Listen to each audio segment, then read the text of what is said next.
Question कहता है त्रिभुज ए बी सी में जिसका कोण बी समकोण है, तो एक हम समकोण त्रिभुज बनाएंगे।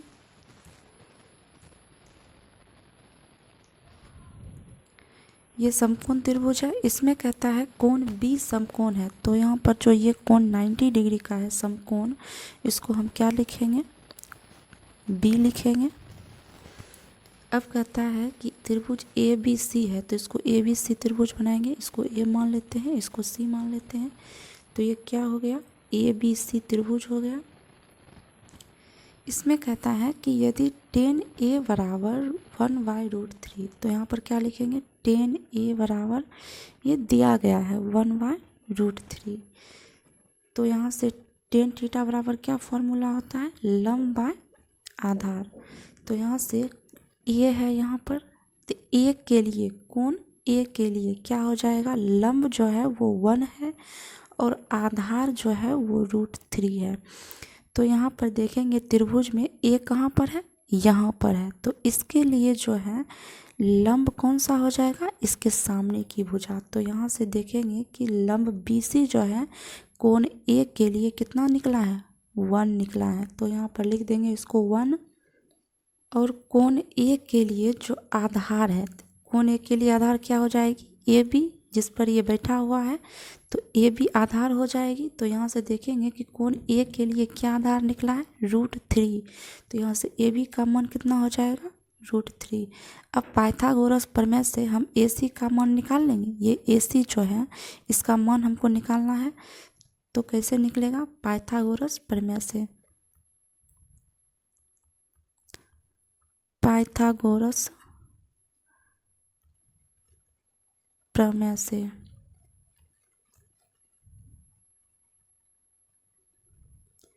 जो कर्ण का स्क्वायर है, कर्ण क्या है यहाँ पर, AC है, तो यहाँ पर लिखेंगे AC का स्क्वायर, AC का स्क्वायर इज इक्वल्स टू लंब का स्क्वायर, लंब क्या है, BC है, तो यहाँ से लिखेंगे BC का स्क्वायर प्लस आधार का स्क्वायर, तो आधार क्या है, AB है, तो यहाँ पर लिखेंगे AB का स्क्वायर। अब यहाँ से हम वैल्यू पुट करेंगे, BC का जो वैल्यू है वो 1 है और AB का वैल्यू कितना है, √3 है, तो इसको यहाँ पर लिख देंगे BC बराबर 1, तो BC का स्क्वायर है तो 1 का स्क्वायर करेंगे, फिर AB बराबर कितना है, √3 है, यहाँ पर AB बराबर कितना है, √3 है, तो यहाँ से हम √3 देंगे। और यहाँ कहता है AB का स्क्वायर, AB का स्क्वायर, तो √3 का क्या हो जाएगा, स्क्वायर। अब यहाँ से यहाँ AC का स्क्वायर है तो इधर जाएगा तो क्या हो जाएगा, रूट हो जाएगा। अभी लिख देते हैं सिर्फ AC का स्क्वायर, तो अब AC बराबर अगर हम लिखेंगे तो क्या हो जाएगा, √1 का स्क्वायर प्लस √3 का स्क्वायर, तो आगे क्या हो जाएगा, 1 का स्क्वायर 1 ही होगा, √, प्लस √3 का स्क्वायर क्या हो जाएगा, 3, तो यहाँ से क्या निकल जाएगा, 3 1 4, तो √4 का मान कितना हो जाएगा, 2, तो यहाँ से क्या निकल गया, AC का मान निकल गया, तो AC का क्या मान निकल गया, AC बराबर 2, तो इसको हम फिगर में लिख देंगे यहाँ पर, AC बराबर 2। तो अब कहता है कि sin A और cos C इंटू है plus cos A into sin C का मान ज्ञात करने, तो इसका यहाँ से हम मान निकालेंगे।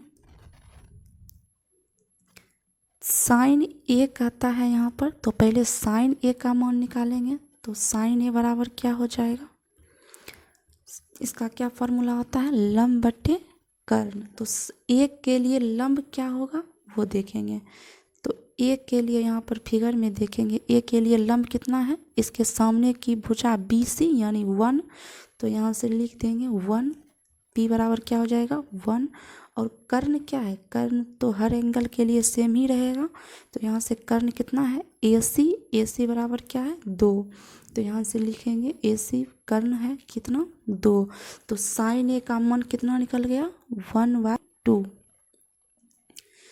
फिर अब यहाँ पर किसका वैल्यू पूछ रहा है, कॉस सी का। तो यहाँ से अब कॉस सी का मान निकालेंगे, कॉस सी। तो कॉस थीटा बराबर क्या फॉर्मूला होता है, आधार बटे कर्ण।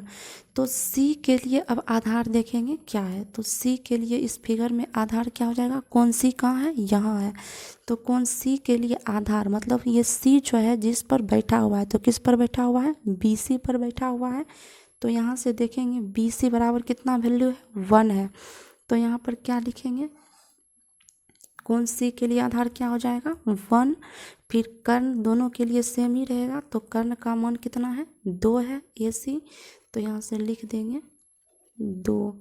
तो कॉस सी का भी मान कितना निकल गया है, 1/2।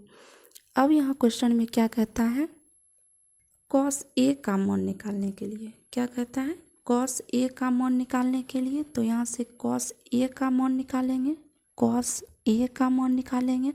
यहाँ एंगल क्या है, ए है। तो यहाँ से हम क्या देखेंगे त्रिभुज में, ए कहाँ पर है, ए यहाँ पर है। तो ए के लिए आधार क्या हो जाएगा, ए बी हो जाएगा, जिस पर वो बैठा हुआ है। तो किस पर है, ए बी है। तो यहाँ पर आधार क्या हो जाएगा, आधार बटे कर्ण। तो आधार क्या हो गया, ए बी का वैल्यू कितना है, √3। ए बी का वैल्यू यहाँ पर कितना है, √3 है। उसके बाद कर्ण ए सी 2। तो यहाँ से लिख देंगे कर्ण ए सी कितना है, 2 है। तो कॉस ए का मान कितना हो गया, √3/2। अब क्वेश्चन में क्या कहता है, साइन सी। तो यहाँ से लिखेंगे हम साइन सी, साइन सी। साइन थीटा बराबर क्या फॉर्मूला होता है, लंब बटे कर्ण। तो सी के लिए देखेंगे कि लंब क्या होगी। तो यहाँ पर सी कहाँ पर है, सी यहाँ पर है। तो सी के लिए लंब क्या हो जाएगी, इसके सामने की भुजा। इसके सामने की भुजा कौन सी है, ए बी है। तो यहाँ पर क्या हो जाएगा, ए बी का मान कितना है, √3। तो यहाँ पर लिखेंगे लंब जो है ए बी है √3 और कर्ण कितना है, 2। तो यहाँ से पूरा साइन सी का मान कितना आ गया, √3/2। अब क्वेश्चन में हम देखते हैं क्वेश्चन क्या कहता है, sine A into cos C. तो यहाँ पर लिखेंगे हम sine A into cos C plus cos A into sine C. तो इसको हम क्या लिखेंगे, cos A into sine C.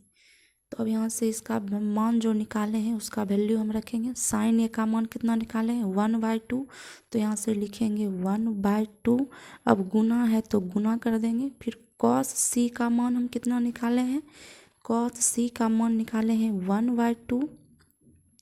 तो यहाँ से लिखेंगे फिर 1/2 प्लस कॉस ए का मान हम कितना निकाले हैं।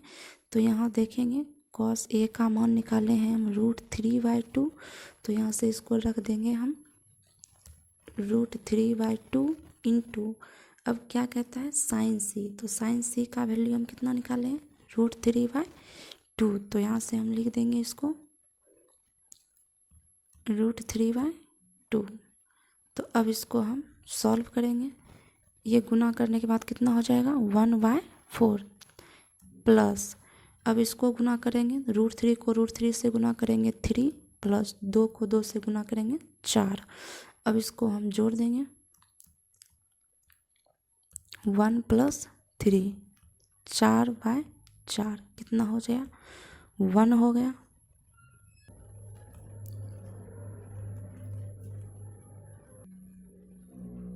अब सेकेंड क्वेश्चन हम देखते हैं कि क्या कहता है।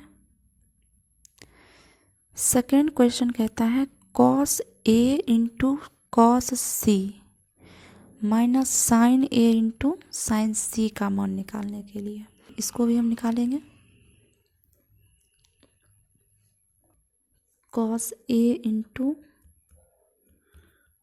Cos C minus sign A into sine सी। ये सेकेंड नंबर क्वेश्चन है। ये सेकेंड नंबर क्वेश्चन है। अब वैल्यू हम पुट करेंगे। cos A का वैल्यू कितना है, √3/2। तो यहाँ से लिखेंगे हम √3/2 इंटू cos C का वैल्यू कितना निकाले हैं, 1/2। तो इसको हम क्या लिखेंगे, 1/2, माइनस है तो माइनस देंगे। sin A का मान कितना है, 1/2। तो यहाँ देंगे हम 1/2 इंटू sin C का मान कितना निकाले हैं, √3/2। तो यहाँ लिख देंगे √3/2। अब हम इसको सॉल्व करेंगे। √3/2 इंटू 2 कितना हो जाएगा, 4, माइनस इसको गुना करेंगे तो कितना हो जाएगा, √3/4।